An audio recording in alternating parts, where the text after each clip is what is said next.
Melbourne is such an interesting place.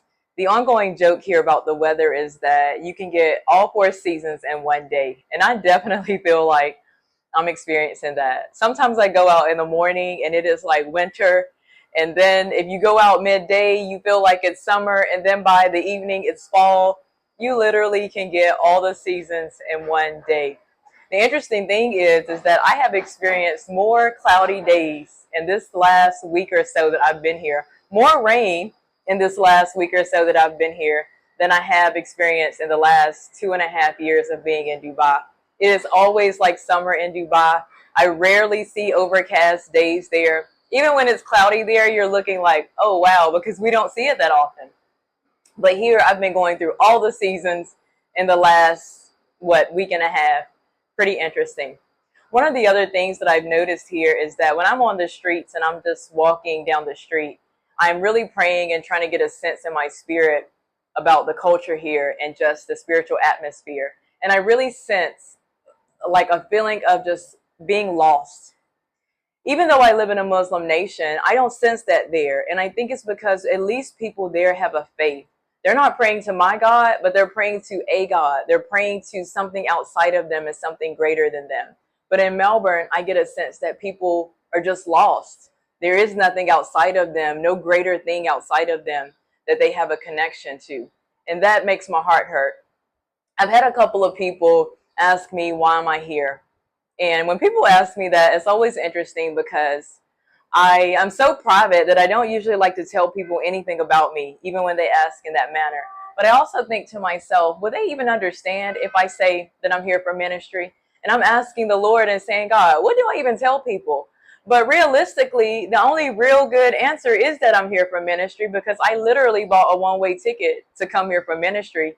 And there's just nothing else that I'm here to do, really. So when they ask me that, and I've had a couple of people ask me that, I tell them ministry, and it's funny because it's like a confused response that I get from them. But the other side of that is that I immediately sense a wall coming up when I say that. And I understand it. It makes me so sad, but I understand it. I think that they immediately think that I am going to start preaching to them or condemning them to hell. And that makes me sad, because a religious spirit has caused so many believers and Christians to operate in this religious space that people that are not believers yet just don't even want to be around us, or they automatically get this negative feeling when we say that we are Christian or anything about ministry or anything. And for that, I wanted to come on here today to apologize for the church. If the church, a Christian, a believer, has ever made you feel less than, unworthy, or did not expose love to you because you don't believe the way that they believe, I want to say sorry for that. A religious spirit has operated in the church so strongly and for so long that many believers don't even understand that they operate in that space.